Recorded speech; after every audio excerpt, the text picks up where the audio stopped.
Perfect time to be leaving the East Coast and headed to Vegas for SHOT Show 2026.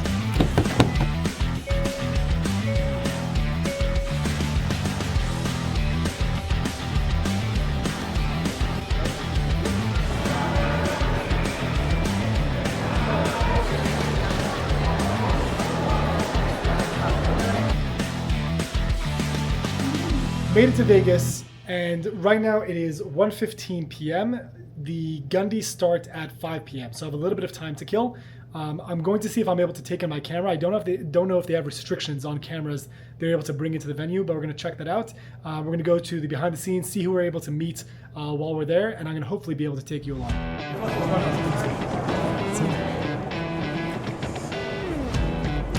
Headed into the Gundies right now in the Venetian Theater here in Las Vegas. Look at the size of this place, man.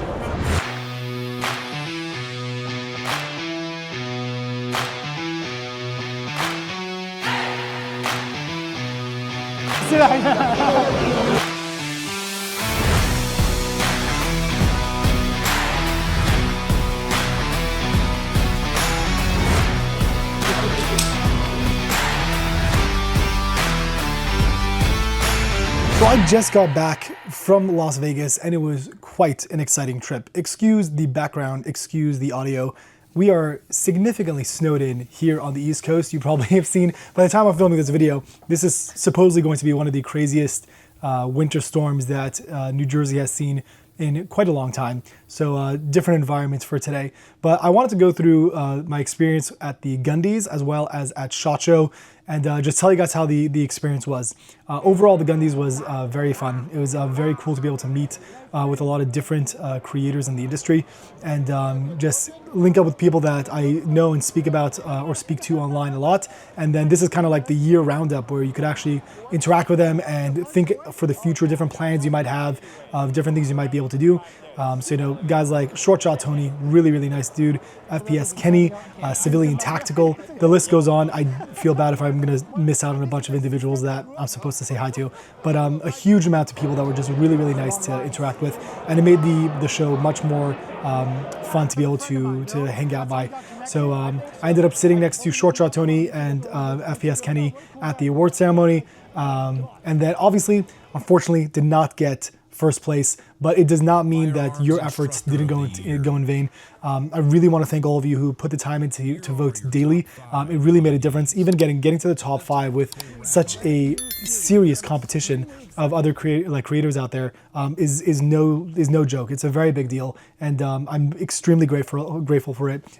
It was very cool. It was very, very cool to be like at that event and see all these types of people and being in the top 5, which you guys might have seen. I ended up being the first category and the first person they spoke about, which was really, really cool. Because I was expecting it to be towards the end where everyone was already gone. And as it turns out, as the show kept going, more and more people were leaving because either the people that they were there for won or didn't win, and they were leaving. So that was very cool. SHOT Show itself this year, I did take notes because I'm going to be speaking about a lot, was also very interesting. Huge shout out to XS Sites. Everyone at XS Sites are the nicest dudes. You could check out all the videos I'm going to speak about right now. You could check out on the channel already. They're already out there, so you guys can check it out. XS Sites are awesome people. Got to check out some of their new products for this upcoming year. I highly recommend you check them out. They are big supporters of my channel. They are the first sponsors for the new show, Shooters in the Field, which episode 2 is already out, and episode 3 is going to hopefully be coming out next month. So I really give credit to them because without them like kickstarting the whole thing and trusting that I was actually going to release something, it definitely wouldn't have happened. So huge shout out to XX Sites. And then besides for that, there's also, I connected with the guys at MIRA Safety, also really cool dudes. Hopefully sometime in the very near future, we're going to do some kind of collaboration together. I made a video on their C21 mask, which the reason why it was very interesting, people were complaining about like the price and whatever, but the biggest variable for me is unlike other masks I've personally tried, there's plenty out there, but of the ones I've personally tried, it's the only one that worked with me having a beard, where although it's still not recommended, having a beard is usually going to be something that's an obstruction that won't allow for a proper seal. And again, I'm not saying in all environments and all conditions, it was the only one that worked well enough that I was going to say, like, you know, that's pretty cool for me to be able to try out. Low Light Innovations, also collaboration coming with them soon. Really nice guys. They brought out these like quad tube, like night vision stuff. It was super cool. I even made a joke. I'm like, this is like, you know, like 5 mortgages. They're like, hey, a lot more. Like they're really, really expensive. But there's nothing like that out there. You actually try out. Low Light could actually build you quad tubes if you're able to afford that. Good for you, bro. But they make like really nice stuff. They're primarily known for their housings, which are really cool. And they could just make these like articulating mounts that make you have like even a wider perceived field of view. And it's like, again, a whole bunch of stuff coming up with them. Really, really great guys. Then we get to the Brownells booth. Brownells was showing their Bren 4s, which are pretty cool. And I also just found out that they were speaking about at the show that they're now like a supplier of the Flux systems. So whether that be the Flux 365s or the 320s, I really want to try out the 365s. I'm going to see if I'm able to connect with them and see if that's able to be checked out, because I'm seeing a lot of really cool products out there, especially from Viktos, which I also connected to at the show.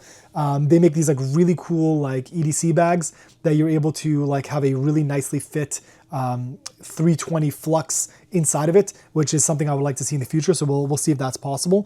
DNT Optics, thermal and night vision units. Hopefully going to get some of those in for testing for you guys. That was really cool to be able to see that in person.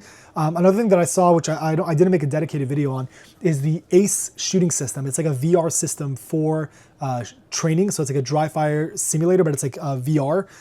That was really cool to try out in person. The only thing I've been mentioning, I think like a lot of us might be on the same page, it's very annoying that we live in a world now where you pretty much don't own anything. You buy the hardware, but then you have to pay for a subscription for the future to maintain the use of the item. So I think, if I remember correctly, it's like $180 a year to be able to run the system. I'm sure there's additional upsells or something like that inside of it, but still, nonetheless, a really cool system. The guys at Bul Armory made a really cool interchangeable, I believe they call it the Link system, where you could choose out different trigger styles based on your preference. And they also had like a new 2011 style offering that would also be good for states that are more restrictive for legalities. Decibullz, they're like the custom moldable ear pro. They're able to check out. I'm going to try to link as much of these as I can. I think YouTube limits how many of these videos I'm able to link, but I'll try to link them maybe in the description if you guys want to check that out. And then also Valhalla Tactical came out with their kind of light into the market. I knew them primarily for their quick release jackets, so to speak. They were able to get quick access to a firearm, but I'm curious about checking that out. Another company that was really interesting that I ran into was ROKA. They're a eyewear company. They have ballistic and non-ballistic eye protection. All these for me. I was looking at the Z87 and Z87 Plus offerings that they had. So they're a company I'm going to hopefully see if I can connect with and make some videos for you guys, because I did like the glasses offerings that they had. Scalarworks also came out with kind of like these bar systems that when you have your optic, you could have like their Scalarworks regular optics. You could pretty much put a bar through the inside of it. So they're 2.26 mounts, but then you could attach like a laser module, you could attach magnifier modules, all into kind of a somewhat of a solid piece, so that it works really well. And still for me, believe it or not, I have worked with them, so it sounds somewhat biased, but it's true. One of the more interesting companies that I was able to check out in person was Kini. So there's a company called Kinisium, and they make a product called a Kini, which is pretty much a remote, it's a Wi-Fi enabled device that with motion, it'll send a notification to your phone. So a lot of us might have like very basic level safes, and you can just buy one of these units and put it onto the safe, or just connect it to anything that you might deem to be a sensitive item. And if the slightest amount of movement touches it, it sends a notification to your phone to notify you that it's being tampered with, which I think is such a simple idea. And I think more people should honestly have it. I'm going to leave a link for them in the description down below. It's one of the companies I support because I really do believe that the product is a good product, and I think that more people should have it. And then Staccato was also a really interesting booth. That's where they were hosting the ACE VR system that was there. And I don't believe they launched anything new. They were just highlighting things from previous years. I could be wrong, but I didn't notice anything in particular.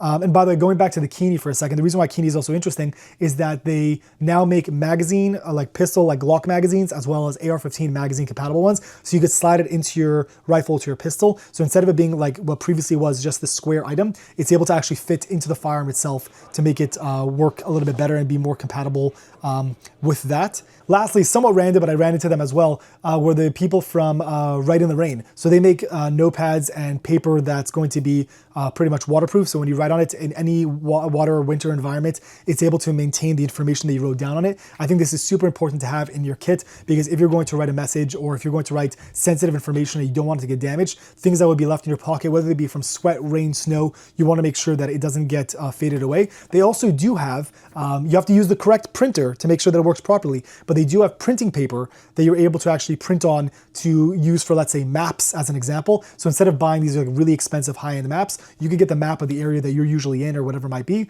and you could print the map onto this paper, and it becomes a Ride in the Rain, so weatherproof paper that you could keep on your kit, which I think is a really cool option as well. If there was something I missed, if there was something at SHOT Show that I might have seen that I might be forgetting to speak about in the video, leave a comment. I'd be curious to hear what you guys have been seeing from SHOT Show that was pretty interesting to you. I was walking around a lot. I think I was on the low end tracking around 15,000 steps a day, which is still lower than previous years, by the way. I think last year I was like closer to 25,000 steps. I have to check the vlog from last year to check it out. But yeah, I'd be very curious to hear your opinions. Thank you again very much for your support through the Gundies and through this trip as a whole. It really, really means a lot. I do not take it for granted. And without people like you subscribing, watching the videos, and just commenting to keep the algorithm going, this really wouldn't be possible. Check out the new episodes of Shooters in the Field, and you can check out the first one if you haven't already. Stay tuned for more episodes of that coming soon, and I'll see you guys in the next video.